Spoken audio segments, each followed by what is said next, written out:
Kap, matanong ko nga lang po ko.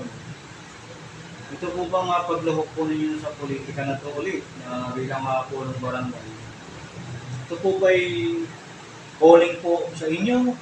Kagustuhan ng puso nyo? O gusto rin po kayo ng mga kabarangay nyo kaya lalawak po kayo bilang punong barangay? Para sa akin lahat ng nabanggit nyo kasama yun. Lahat ng kagustuhan ng puso ko, pangarap ko, kagustuhan ng mga mamamayan natin dito. Yun po. Kaya, kumbaga sa question and answer, all of the above. Okay po.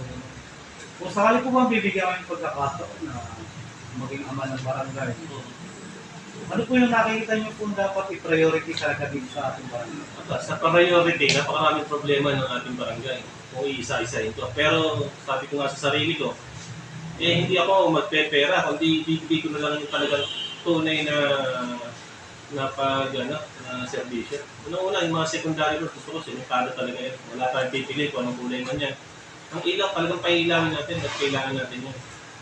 Tapos, yung mga senior natin, hindi natin pababayaan yan. Galing din yung mga kabataan natin. Yung mga mahuhusay natin kabataan, bibigyan natin ng assistance yan. Kasi siyempre, pag mga matatalino natin, pag inalagaan natin yan, tingin ko, sila rin yung tutulong sa atin. Sila rin yung papalit sa atin kung paano pala gawin ng ating barangay. Yun. At marami pa. At saka yung mga walang tubig dito. Tingin ko, dapat yan. Paghandaan. Kung hindi man galing sa pondo, ang dami natin mga industrial dito na mga kaibiganin, pagawa natin ng poso. Yung mga wala. Tapos ko, Konsi, yung barangay po ng Upang, narinig ko, nakausap po kayo dati. Ang dami pa ng batas na ginawa mo na napakaganda sana. Kaya siguro pag naging ama po kayo at sinuwerte, pinagkatiwalaan ko kayo. Siguro po yung mga ginawa niyong batas na isinulong na hindi po napagtupan. Unahin niyo rin po siguro yan, ano? Tutuloy natin yan.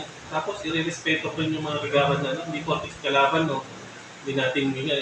Ang totoo naman yan, isang araw lang ang politika, kahit sa kasabihan niya, 300 taong pag-uusapan. Hindi pa ako naniniwala dyan.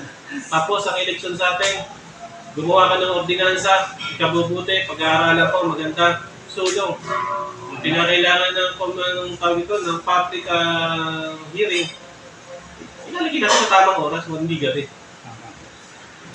Yan mga kaparehas. Kagawad Eli Boy Roque na ayon sa mga taga rito, Kagawad Eli Boy Roque ay sadyang matulungin sa kapwa. Alam na alam po yan ng mga taga Barangay Kupang, legit na taga Barangay Kupang, Kagawad Eli Boy Roque. At ang maganda po sa taong ito, ay paiiralin niya yung walang kulay-kulay. Lahat po ay welcome daw po sa kanya. Kaya pag mga ganitong kandidato o ganitong public servant, dapat nakatagpo po kayo ng mga ganitong kandidato o public servant. Huwag niyo na po sasayahin ito. Tiwala lang po kayo sa akin, hindi ko kayo bibigyan. Number 1 kayo sa puso ko, kayo ang boss ko. Hindi niyo ang paglilingkuran, kayo ang paglilingkuran ko.